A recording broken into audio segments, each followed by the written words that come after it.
नमस्कार, मैं हूं राजश्री शर्मा। दिन भर की खबरों में सबसे पहले नजर डालते हैं आज के मुख्य समाचारों पर। खराब हुई नरमा फसल के पौधों सहित कलेक्ट्रेट पहुंचे किसान। फसल खराबे की विशेष गिरदावरी कर मुआवजा दिलवाने की रखी मांग। ऑनलाइन भरे जाएंगे ई संकल्प पत्र। हनुमानगढ़ बना प्रदेश में नवाचार वाला पहला जिला। जिला कलेक्टर रुक्मिणी रिहार सिहाग ने ई संकल्प सम्मान पत्र पोर्टल का किया विमोचन। मेडिकल बोर्ड से शव का पोस्टमार्टम करवाने पर अड़े, जिला कलेक्ट्रेट के समक्ष किया प्रदर्शन। कलेक्ट्रेट सभागार में जिला कलेक्टर से हुई मुस्लिम समाज के शिष्टमंडल की वार्ता। जागरूकता रैली निकालकर दिया नशा मुक्ति का संदेश। सरपंच बोले, पहले खुद के घर से करनी होगी शुरुआत। और अब समाचार विस्तार से। जिला निर्वाचन अधिकारी एवं जिला कलेक्टर रुक्मिणी रिहार ने बुधवार को ई संकल्प सम्मान पत्र का बटन दबाकर विमोचन किया। निर्वाचन विभाग ने विद्यार्थियों के माध्यम से संकल्प पत्र भरवाने के निर्देश दिए थे, जिससे आगामी विधानसभा चुनाव में मतदान प्रतिशत को बढ़ाया जा सके।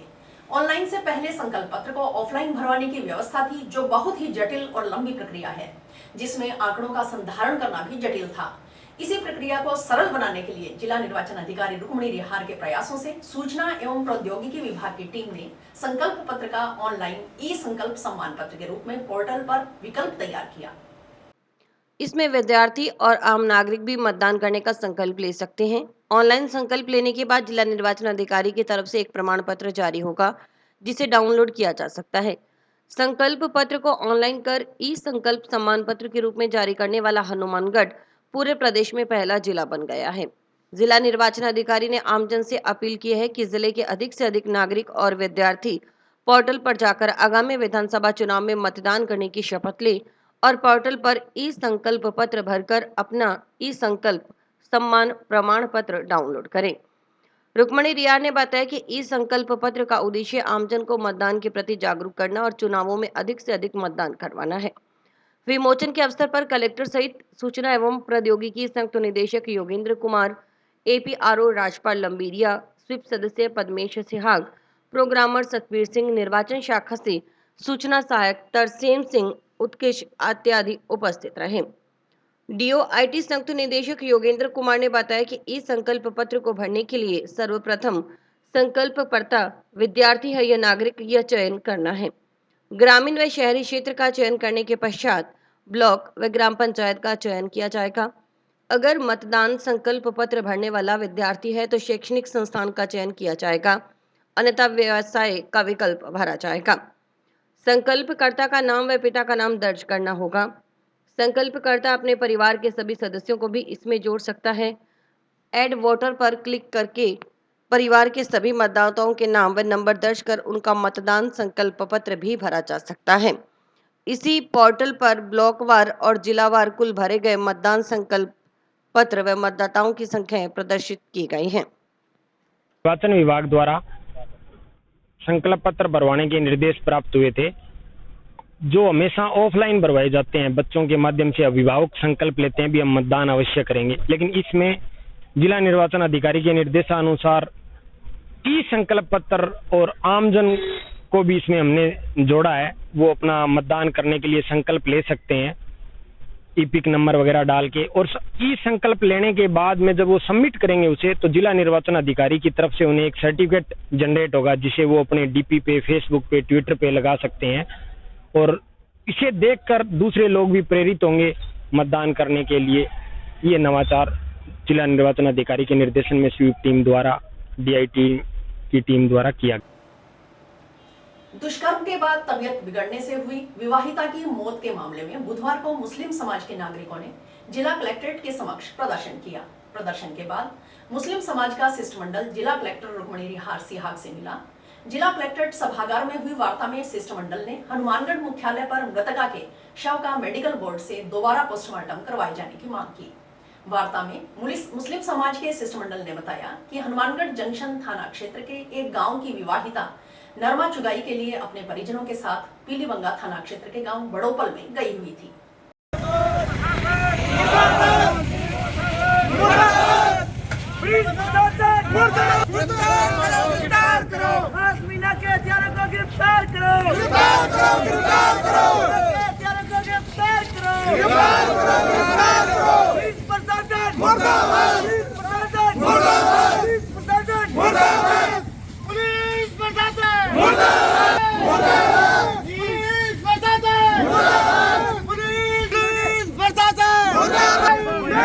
पुलिस की तानाशाही पुलिस की तानाशाही एक सेकंड रुको पुलिस एक बार रुको हमें बुला दो एक साइड में 1 मिनट या तो 5 आदमी के अलावा क्योंकि यहाँ पूरे 36 सर सारी बिरादरी आई है अच्छे नहीं लगते बैठा बुलवा दें नीचे बुलवा सभी मिल जाएंगे उनसे कलेक्टर साहब से मामला संदिग्ध है जी कलेक्टर साहब आएंगे कोई और दूसरा काम होता है तो आपको बुला देते हैं। बड़ोपल निवासी मनी सिंह, मुकेश चिंपा और कीकरवाली निवासी सावन खान ने मिलकर विवाहिता के साथ दुष्कर्म किया। दुष्कर्म के बाद विवाहिता की तबीयत खराब होने के कारण परिजन उसे सूरतगढ़ के राजकीय अस्पताल में लेकर गए, जहां उसकी मृत्यु हो गई। शिष्टमंडल ने आरोप लगाया कि जाखड़ावाली पुलिस चौकी प्रभारी एएसआई राजेंद्र ने मृतका की माता को डरा धमकाकर सूरतगढ़ के राजकीय चिकित्सालय में ही जबरदस्ती शव का पोस्टमार्टम करवा दिया। मृतका की माता अनपढ़ है, उसे किसी चीज की लिखित की जानकारी नहीं। शव का पोस्टमार्टम करवाने के समय आरोपी मनी सिंह व मुकेश चिंपा भी चिकित्सालय में मौजूद थे। वे परिजनों को बिना सूचना दिए शव को पीलीबंगा लेकर आ गए। मुस्लिम समाज के नागरिक पीलीबंगा पुलिस थाना में मुकदमा दर्ज करवाने के लिए गए तो पहले तो पुलिसकर्मियों ने मुकदमा दर्ज करने में आनाकानी की, लेकिन मंगलवार रात्रि को करीब 1 बजे सामूहिक दुष्कर्म के आरोप संबंधी धाराओं के तहत प्रथम सूचना रिपोर्ट दर्ज की गई। शिष्टमंडल ने बताया कि मृतका का शव पीलीबंगा के राजकीय चिकित्सालय के मौजरी कक्ष में रखा हुआ है। सूरतगढ़ के राजकीय चिकित्सालय में हुए मृतका के शव के पोस्टमार्टम की कार्रवाई से परिजन व मुस्लिम समाज संतुष्ट नहीं है, इसलिए मृतक का शव पोस्टमार्टम मेडिकल बोर्ड का गठन कर मेडिकल ज्यूरिस्ट हनुमानगढ़ की देखरेख में हनुमानगढ़ मुख्यालय पर करवाया जाए, ताकि आरोपियों को उनके कृत्य की सजा मिल सके। शिष्टमंडल ने कहा कि जब तक मेडिकल बोर्ड गठित कर शव का पोस्टमार्टम नहीं करवाया जाता, आरोपी गिरफ्तार नहीं हो जाते, तब तक मृतका के शव को दफन नहीं किया जाएगा। शिष्टमंडल ने कलेक्टर को ज्ञापन सौंप इस प्रकरण में हनुमानगढ़ मुख्यालय पर हनुमानगढ़ के चिकित्सकों का बोर्ड गठित कर पोस्टमार्टम करवाने के साथ आरोपियों को गिरफ्तार करने के लिए पुलिस को निर्देशित करने की मांग की। शिष्टमंडल में पार्षद अब्दुल हाफिज, इमामदीन, हसन इकबाल, हाकम अली आदि शामिल थे।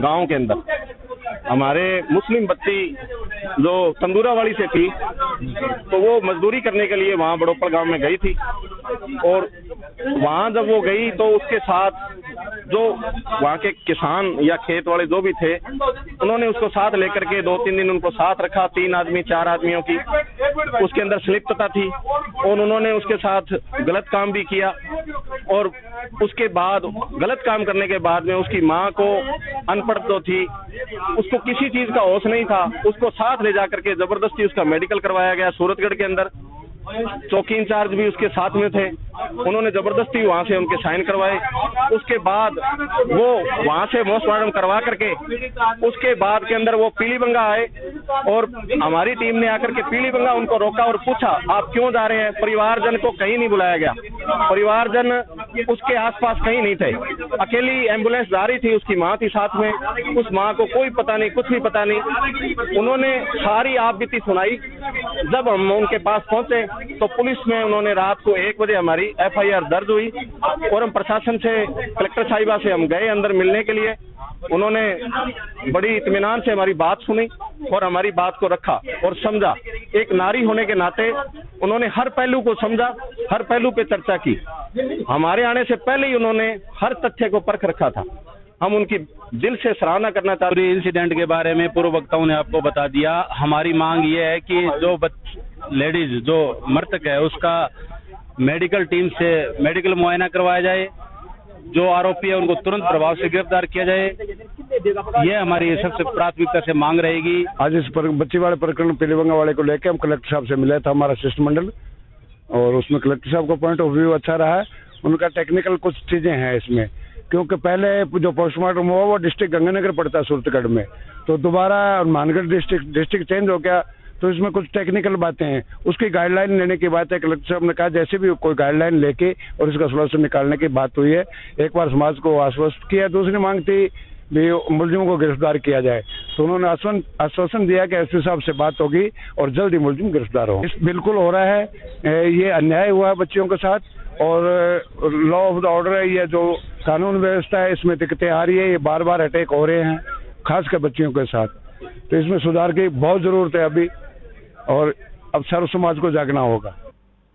पीलीबंगा थाना में एक रिपोर्ट प्राप्त हुई थी, जिससे पहले मुकदमा दर्ज करके उसके अनुसार कार्रवाई की जा रही थी। देर रात तो इसमें 376D का मामला बताकर रिपोर्ट दी, तो उसके आधार पर हमने गैंग रेप वाला प्रकरण दर्ज कर लिया और उसका बॉडी का पोस्टमार्टम करवा लिया। अब रेप संबंधी उसका मेडिकल मुआयना करवाया जा रहा है।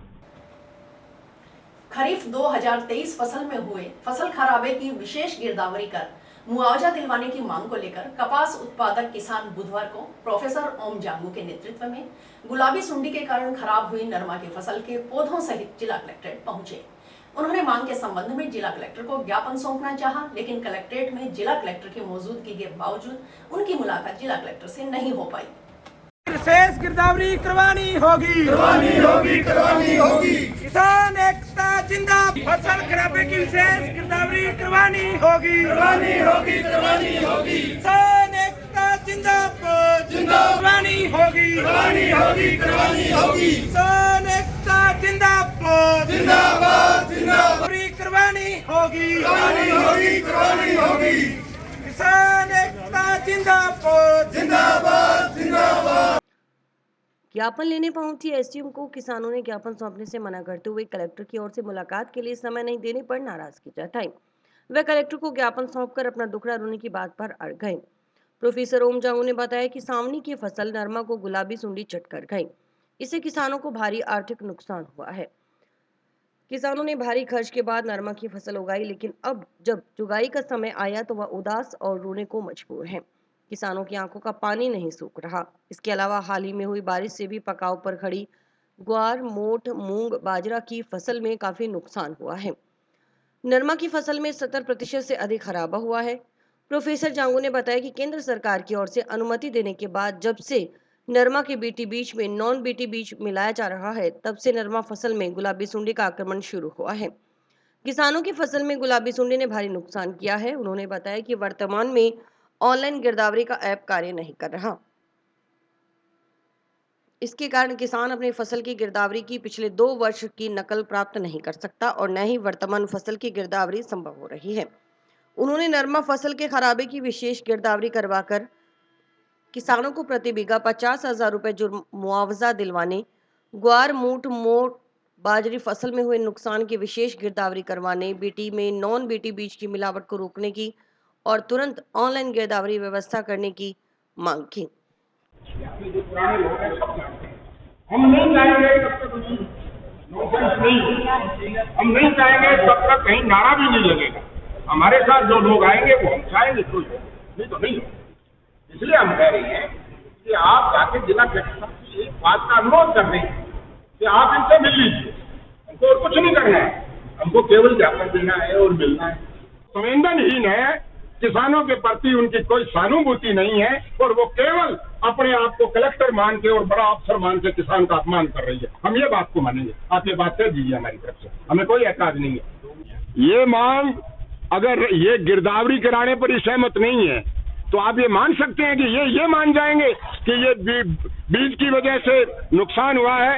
आज हनुमानगढ़ के कृषि विभाग ने आज भी लिखा है, मेरे पास उनका आया है लिखा हुआ कि हमारी कमेटी ने सर्वे कर लिया, ये दवा जिसने छिड़की उसका नरमा तो ठीक रह गया और जिन्होंने महंगा और कम्बो प्लान की दवाएं छिड़की है वहां पे नरमे पे अपेक्षाकृत ज्यादा नुकसान है। तो इसलिए बीज कंपनियों के पास भागने के बहुत रास्ते हैं।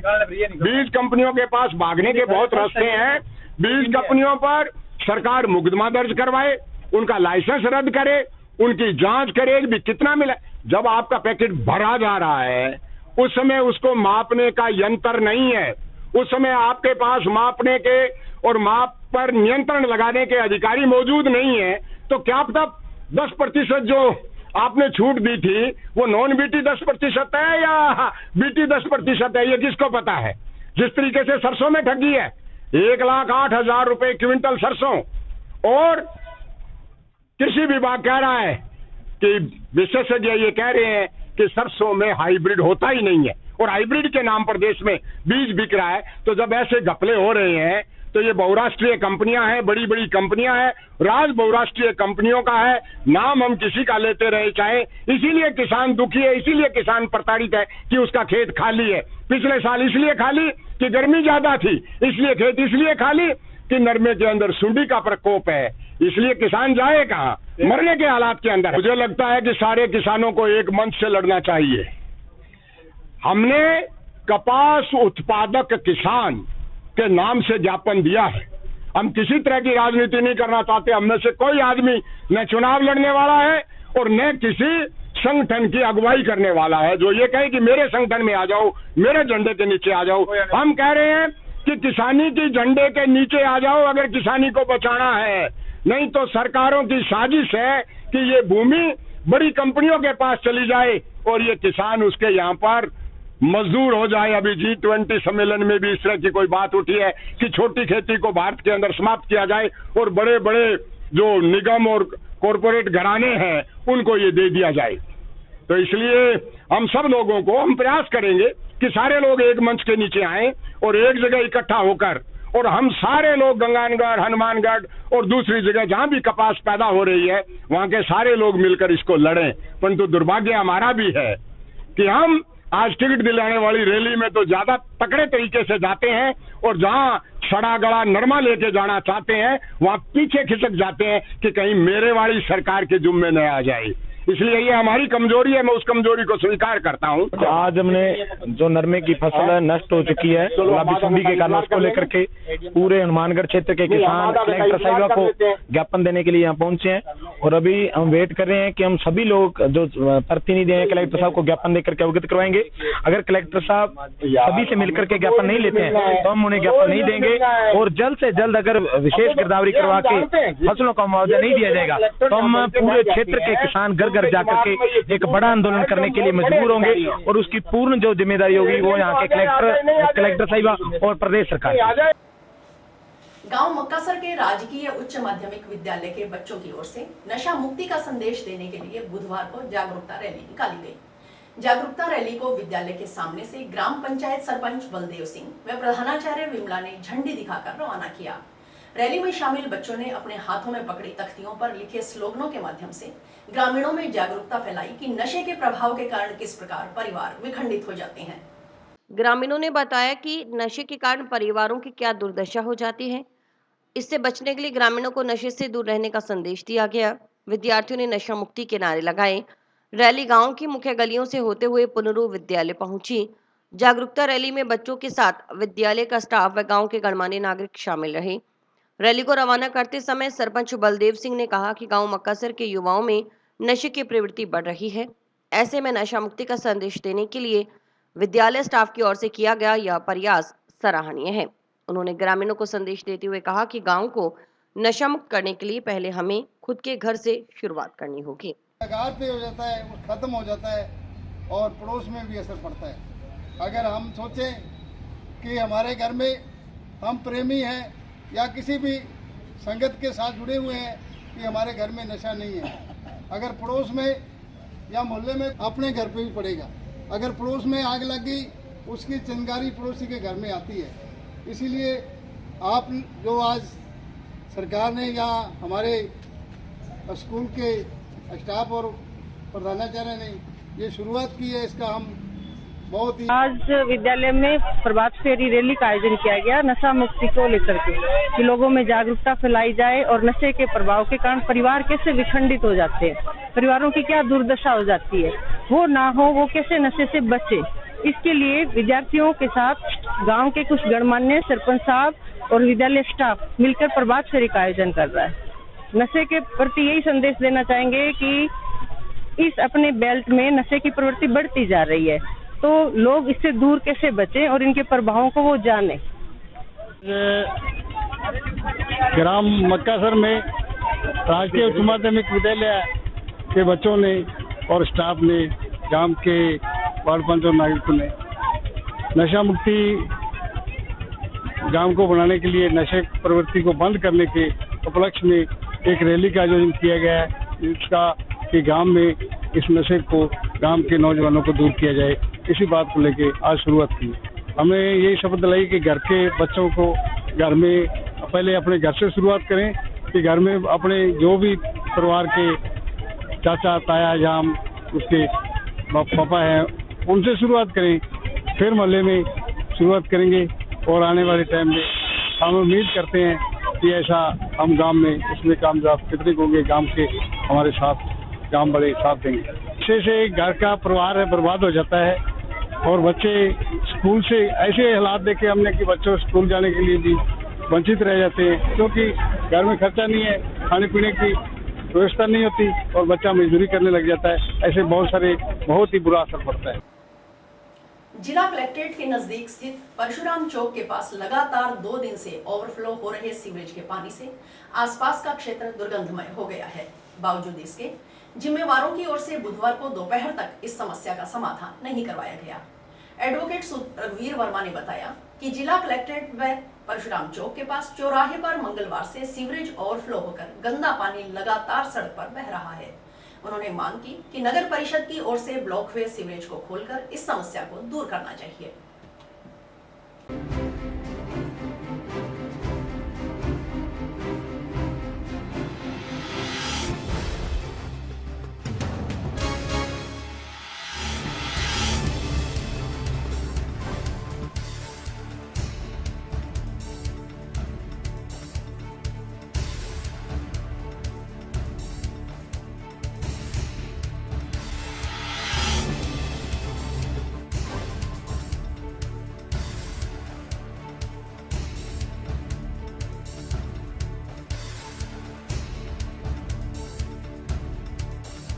ये जिला कलेक्टर कार्यालय सबसे पॉश एरिया परशुराम चौक और कल से ये ओवरफ्लो सीवरेज चल रही है और बदबू बुरी तरह आ रही है।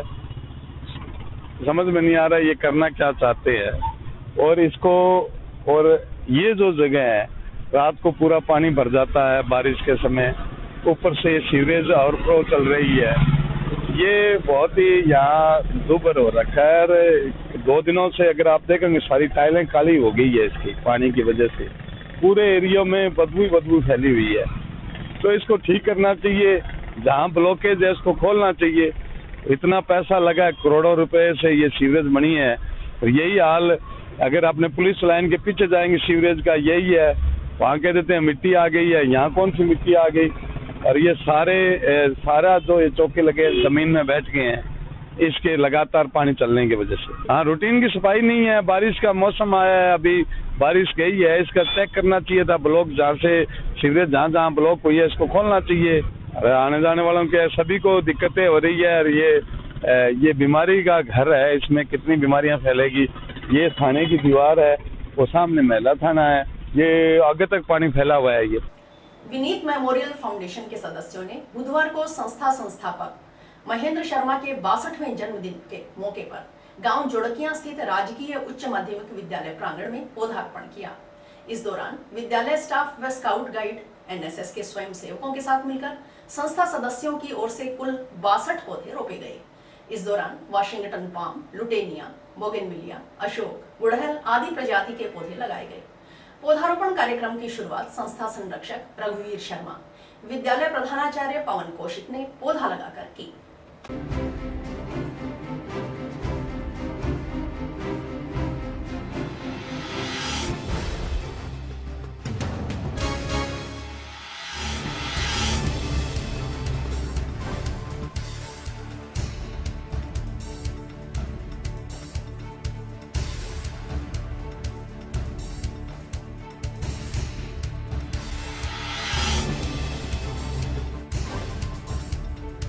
हनुमानगढ़ डिस्ट्रिक्ट की समाजसेवी संस्था विनीत मेमोरियल फाउंडेशन 1997 में जिसकी स्थापना करी थी, उसके अंतर्गत एक ये हमारा पर्यावरण को शुद्ध करने का एक कार्यक्रम है। उसी में आज हमने राजकीय उच्च माध्यमिक विद्यालय जोड़किया में महेंद्र शर्मा जो इसके फाउंडर सदस्य हैं, उनके 62वें जन्मदिन पे आज 62 पौधे इस विद्यालय में हमारे द्वारा लगाए जा रहे हैं और 1 वर्ष तक इन पौधों की सार संभाल हमारे द्वारा करी जाएगी। और इसके अतिरिक्त जो संस्था है, प्रतिभाशाली छात्रों का सम्मान, विभिन्न चिकित्सा शिविर, होम्योपैथी डिस्पेंसरी आदि कार्य अपने हनुमानगढ़ में चल रहे हैं और पूरे जिले के लिए हम कार्य करते हैं।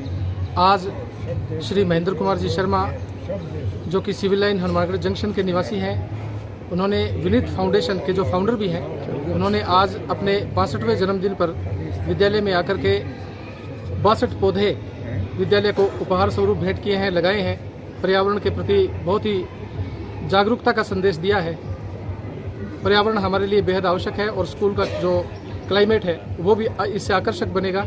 मैं इनका साधुवाद करता हूं और जन्मदिन पर बहुत बहुत शुभकामनाएं देता हूं। सभी जितने भी विद्यार्थी हैं, गांव के लोग हैं, हमारे साथ जुड़े हुए, सभी को पर्यावरण का विशेष रूप से महत्व समझना चाहिए, क्योंकि पर्यावरण से ही हम सभी लोग संरक्षित हैं और पर्यावरण अच्छा रहेगा तो हम स्वस्थ रह पाएंगे और विद्यालय में भी एक आकर्षक वातावरण बनेगा। बच्चों के लिए एक सुंदर वातावरण देखने को मिलेगा तो वो लोग स्कूल से जुड़ेंगे, स्कूल से उनका जुड़ाव बढ़ेगा। जंक्शन स्थित रिलायंस स्मार्ट की ओर से बुधवार को अपनी 5वीं वर्षगांठ मनाई गई। इस उपलक्ष्य में ग्राहकों को पौधे वितरित किए गए, साथ ही पौधारोपण कर पर्यावरण संरक्षण का संदेश दिया। रिलायंस स्मार्ट के गौरव कुमार ने बताया कि पिछले 5 साल से रिलायंस स्मार्ट जंक्शन शहर में सेवाएं दे रहा है। बुधवार को 5वीं वर्षगांठ के मौके पर पौधारोपण किया गया। वहीं इससे पहले 10 सितंबर से 15 सितंबर तक ग्राहकों को पौधे वितरित किए।